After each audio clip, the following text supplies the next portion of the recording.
ये हमारे जो सीएम हैं ये तो पोस्टर बॉय की तरह काम कर रहे हैं। पंजाब में जो विजिलेंस ऑफिस पर रेड हुई है उस पर आपका क्या कहना है? सीबीआई की रेड विजिलेंस पर होना ये अपने आप में बहुत बड़ी बहुत दुर्भाग्यपूर्ण है कि किसी भी स्टेट की एक इन्वेस्टिगेटिव एजेंसी के ऊपर दूसरी इन्वेस्टिगेटिव एजेंसी ने रेड, ये इतिहास की पहली ऐसी घटना है जो पंजाब में हुई। पंजाब का जो हाल है, इन्होंने एक वादा किया कि हम पंजाब को नशा मुक्त कर देंगे, नहीं हुआ। इनका जो मुद्दा था ईमानदारी वाला वो कर चुका है। जो मजीठिया के साथ किया वो सही था।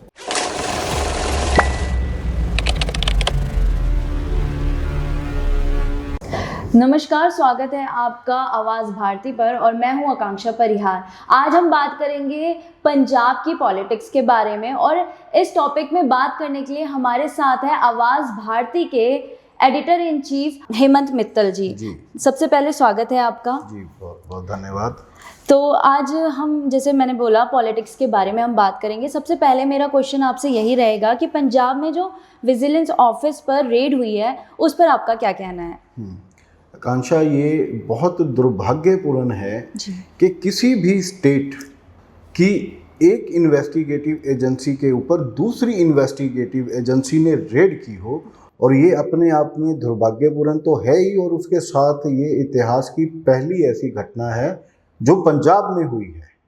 जब पंजाब में सत्ता बदल हुआ, इसके लिए हम थोड़ा पीछे चलते हैं 2022 में, जब लोगों ने, पंजाब के लोगों ने इतना बड़ा मैंडेट दिया कि आम आदमी पार्टी, जिसको आज हम भगवंत मान की सरकार भी बोलते हैं, ठीक है, उसको पूरा मैंडेट दिया, उनको एक कंप्लीट सत्ता पर काबिज किया।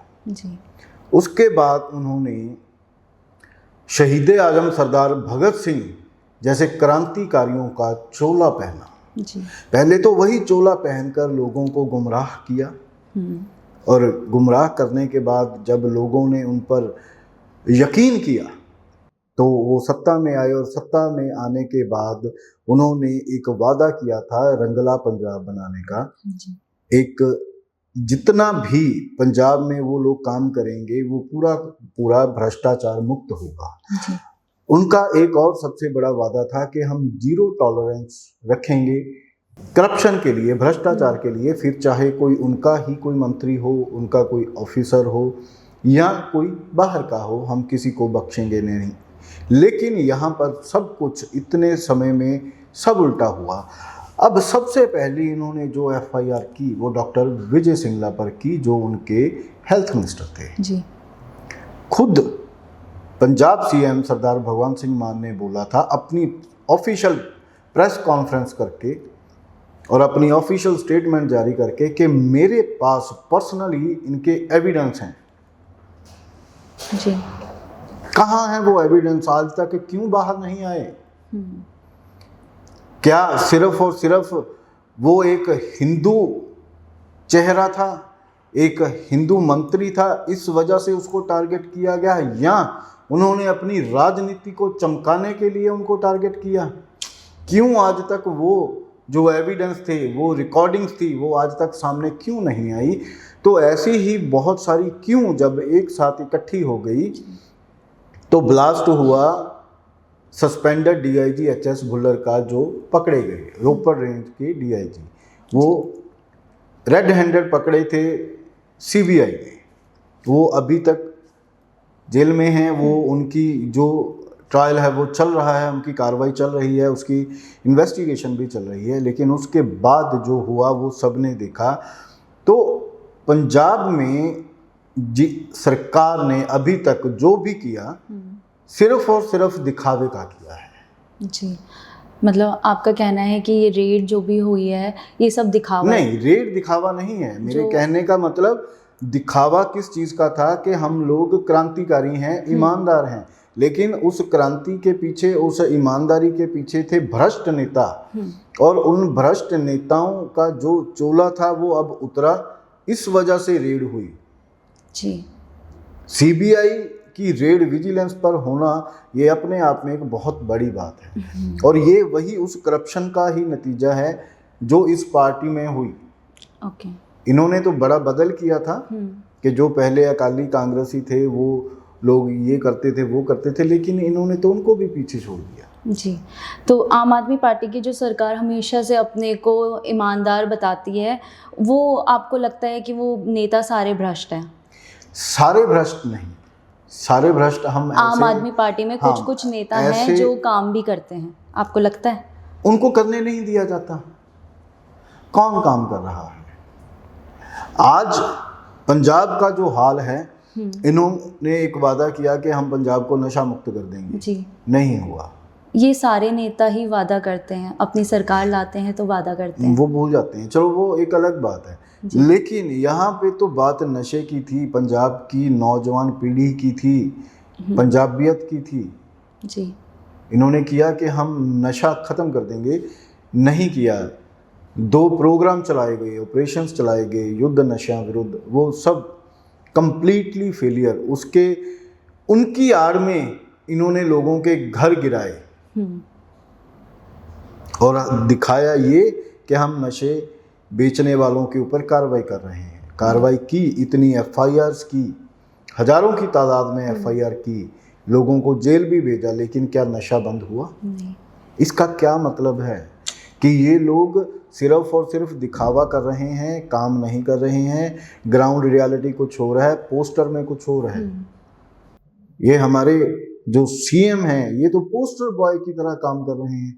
हर 100 मीटर 200 मीटर में इनके बोर्ड लगे हुए हैं, बड़े बड़े होल्डिंग लगे हुए हैं। जी, पहले तो नशा खत्म नहीं हुआ, भ्रष्टाचार खत्म नहीं हुआ, तो क्या हुआ खत्म? इसका मतलब काम तो हो नहीं रहा ना। क्या काम हो रहा है? इन्होंने वादा किया औरतों को 1000 रुपए देने का, वो भी पूरा नहीं हुआ। ठीक है, उसके लिए भी हमने पीछे एक एपिसोड बनाया था कि क्यों नहीं मिलेगा लोगों को 1000 रुपये। जी, क्योंकि ये लोग देना नहीं चाहते, इनके पास पैसा ही नहीं है। तो इस वजह से अगर हम कंप्लीटली देखा जाए तो काम तो सरकार ने किया ही नहीं ना।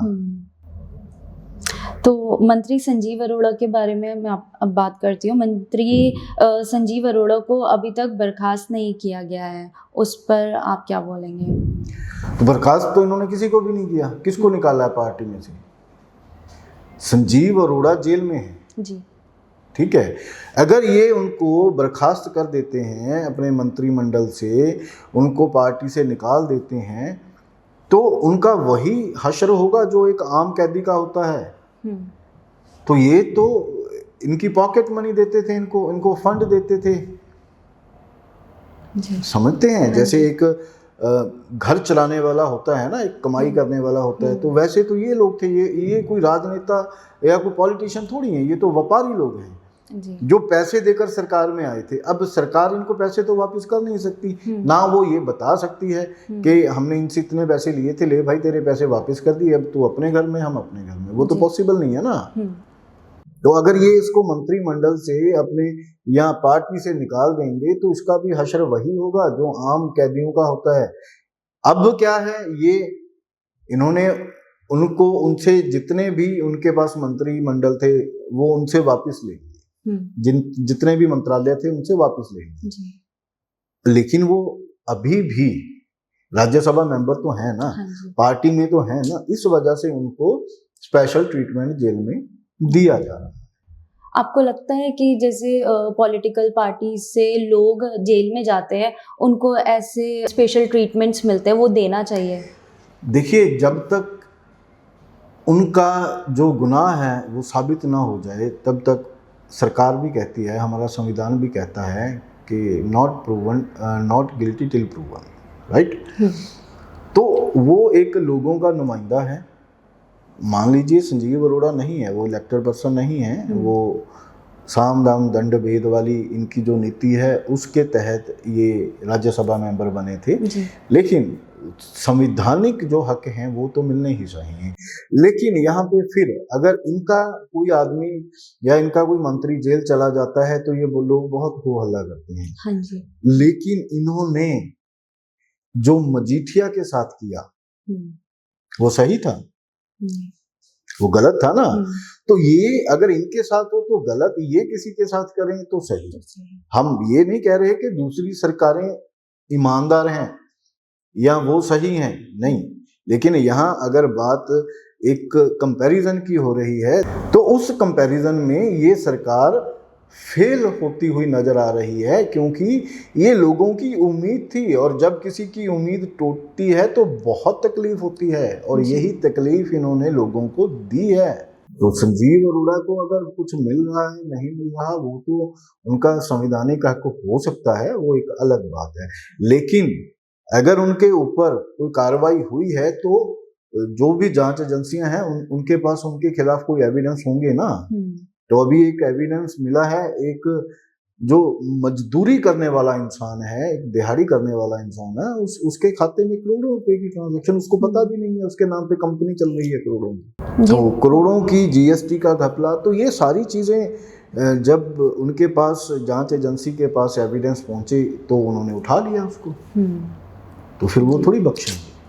मेरा आपसे अगला सवाल ये है कि जो चीफ टाउन प्लानर है पंकज बावा, उनकी क्या भूमिका है इन पॉलिटिकल उसमें? जी, एक्चुअल में जितनी भी पंजाब में कंस्ट्रक्शन होती है जी, तो ये अलग अलग डिस्ट्रिक्ट वाइज, जोन वाइज अलग अलग इनके टाउन प्लानर होते हैं। जो पंकज बावा थे वो चीफ टाउन प्लानर थे। जैसे किसी भी बिल्डर ने CLU लेनी है, चेंज ऑफ लैंड यूनिट, ठीक है, और कोई कंप्लीशन सर्टिफिकेट होते हैं, मींस जितनी भी कंस्ट्रक्शन कंपनीज हैं उनके जो जरूरी कागजात होते हैं जो उनकी बिल्डिंग के लिए, कंस्ट्रक्शंस के लिए, उनके प्रोजेक्ट्स के लिए चाहिए होते हैं, उनकी मंजूरी इन लोगों से मिलती है।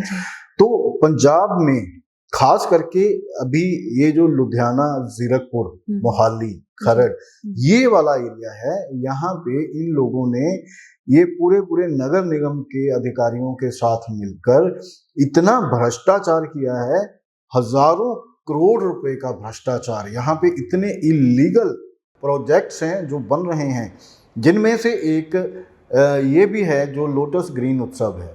हालांकि ये प्रोजेक्ट ये कह रहे हैं कि हमें कंप्लीशन सर्टिफिकेट भी मिल गया, पार्शल भी मिल गया, ये भी मिल गया, सब मिल गया। कैसे मिल गया? इसके ऊपर तो सुप्रीम कोर्ट की लोधा कमेटी ने स्टे लगाई हुई है। ये कोई ना तो तकसीम कर सकते थे, ना उस पर कोई काम कर सकते थे, ना सेल, ना परचेज, ना कंस्ट्रक्शन, लेकिन इन्होंने तो पूरा एक शहर खड़ा कर दिया जी। तो ये अब तो बड़े बड़े सेलिब्रिटीज को बुला रहे हैं। हाँ जी। तो ये अब तार जो खुलने शुरू हुए हैं इन लोगों के गिरेबान तक भी पहुंचेंगे।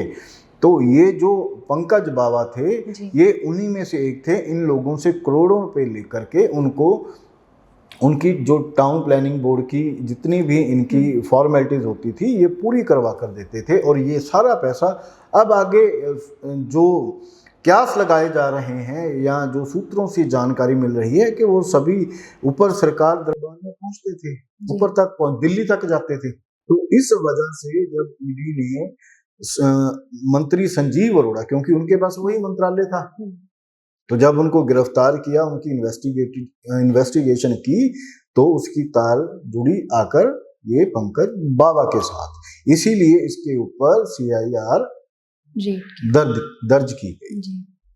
तो जैसे पंकज बावा है, ये पॉलिटिकल पार्टी में कैसे एंट्री करते हैं? ये पॉलिटिकल ये तो ब्यूरोक्रेट्स हैं, ये तो ऑफिसर्स लोग हैं। पर ये कैसे इनके साथ मिलके ये फिर जो दलाल हैं जो अभी पकड़े हैं, CBI ने जो विजिलेंस में रेड की, CBI ने जो दलाल पकड़े हैं, पहले DIG HS पुलर के केस में कृषाणु दलाल था, वो पकड़ा गया है। एक चीज और देखने वाली है कि पंजाब की इतिहास में पहले कभी दलाल पकड़े ही नहीं गए थे।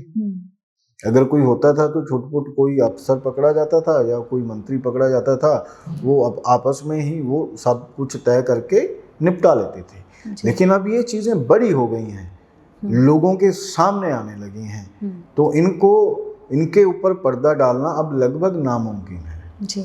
अब ये सच वो हैं जो लोगों के सामने आकर ही रहेंगे, फिर वो चाहे देर में आए, लेकिन इनको सामने आना ही पड़ेगा।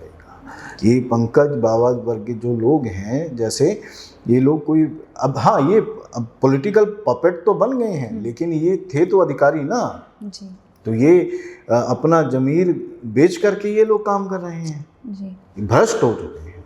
इनकी वजह से कई लोगों की जान भी खतरों में चली बिल्कुल जाती चली गई है। अब एक आप इलीगल प्रोजेक्ट को मंजूरी दे देते हैं तो वो बिल्डर लोगों के पैसे, सारी उम्र की कमाई के पैसे लेकर के भाग जाता है, जी क्योंकि घर बनाना हर आदमी का एक सपना होता है और वो थोड़े थोड़े दिन रात मेहनत करके पैसे जोड़ता है, और वो जब ऐसे इलीगल प्रोजेक्ट में चले जाते हैं, बिल्डर पैसे लेकर के भाग जाता है या उस पर रोक लग जाती है, तो उस इंसान के पैसे तो खत्म, उसकी भरपाई कौन करेगा? तो इस वजह से फिर लोग आत्महत्या भी करते हैं। हाँ जी। तो मेरा आखिरी आपसे सवाल है, 2027 में जो इलेक्शन होने वाले हैं उस पर पंजाब में क्या पोजीशन रहेगी आम आदमी पार्टी की या किसी भी? देखिए, जो ये चीजें वैसे तो उनके ऊपर ऐसे कोई प्रेडिक्शन नहीं की जा सकती, लेकिन जो आज ग्राउंड रियलिटी है वो 2022 से बिल्कुल अलग है, क्योंकि लोग इनसे बहुत खफा हैं। और इनका जो मुखौटा था ईमानदारी वाला वो भी उतर चुका है। जीरो टॉलरेंस नीति की इनकी धज्जियां उड़ चुकी हैं जी। वो कहीं नजर आ नहीं रही, काम लोगों के हो नहीं रहे, करप्शन कम होने की बजाय, खत्म होने की बजाय वो अपने पीक पे है। इतनी करप्शन तो पहले कभी भी नहीं थी जितनी आज है, फिर वो चाहे हेल्थ सेक्टर ही क्यों ना हो। हेल्थ सेक्टर में भी आज बहुत बड़ी करप्शन है, नीचे से लेकर के ऊपर तक जी। तो इस वजह से ये लगता है कि आम आदमी पार्टी हो सकता है आने वाले इलेक्शंस हैं जो 2027 में, उनमें किसी कतार में पीछे खड़ी नजर आए जी। बाकी तो जनता जनार्दन है, जनता भगवान है, वो किसी को भी तख्त पर बिठा दे। अभी भगवंत मान जी एक नई पंजाब के लिए भी एक 10 लाख रुपए का सेहत बीमा योजना लाए हैं, तो उस पे आपका क्या कहना है? वो शुरू होगा या सिर्फ ये भी बात ही रह जाएगी? शुरू हो चुका है, अब शुरू होना और लोगों को उसका फायदा मिलना, ये दोनों अलग अलग बातें हैं। जिसका जो सेंट्रल गवर्नमेंट का एक योजना थी आयुष्मान, वो 5 लाख रुपए तक की सेहत सेवाएं थी, तो पंजाब सरकार ने क्या किया, 10 लाख रुपए सेहत योजना कर दी। तो अब जिनके आयुष्मान कार्ड बने हुए हैं उनमें ये इन्होंने 5 लाख रुपए की सेवाएं ऐड कर दी, जिनका वो नहीं बना हुआ था उनको 10 लाख रुपए की सेहत सेवाएं उनमें ऐड कर दी। लेकिन सबसे बड़ा पॉइंट ये है कि ये लोगों को इसका फ़ायदा मिलता है, इलाज के दौरान उनको ये फाइनेंशियल सपोर्ट मिलेगी या नहीं मिलेगी, इनमें कौन कौन से हॉस्पिटल हैं, जो हॉस्पिटल इस लिस्ट में हैं। मेरा एक सवाल है सरकार से और आप लोगों से भी, क्योंकि हम वो लोग हैं जो जिसको जो दिया जाता है, जो दिखाया जाता है, हम उसको चुपचाप मान लेते हैं, पता नहीं ऐसी कौन सी हमारी मजबूरी है। मेरा सवाल आपसे ये है कि जो हॉस्पिटल्स इस लिस्ट में हैं, सेहत बीमा योजना 10 लाख रुपए की जो पंजाब सरकार दे रही है, क्या वो हॉस्पिटल इस लिस्ट में हैं जहां ये मंत्री लोग खुद अपना इलाज करवाते हैं? अगर वो हॉस्पिटल इस लिस्ट में नहीं है तो ये भेदभाव क्यों? ये आपने बहुत सही बात बोली है कि मंत्री लोग अपना जैसे अपना जितना भी इलाज है वो या तो बाहर से करवाते हैं, फॉरेन से करवाते हैं, या कोई अच्छे हॉस्पिटल्स में करवाते हैं। ये दुर्भाग्य है जी। ये आपने बहुत बड़ी बात बोली है और लोगों को इसके बारे में अवेयर भी होना चाहिए और ये सारी लिस्ट उनको जाननी भी चाहिए। तो आज के लिए फ़िलहाल इतना ही। आपसे बात करके बहुत अच्छा लगा। आपने इलेक्शन में जो भी है पॉलिटिकल पार्टीज़ के बारे में बहुत डीपली हमें समझाया, इससे जनता को भी बहुत सारी चीज़ों के बारे में, छोटी छोटी चीज़ों के बारे में, बड़ी बड़ी चीज़ों के बारे में नॉलेज मिली होगी। तो धन्यवाद जी। धन्यवाद।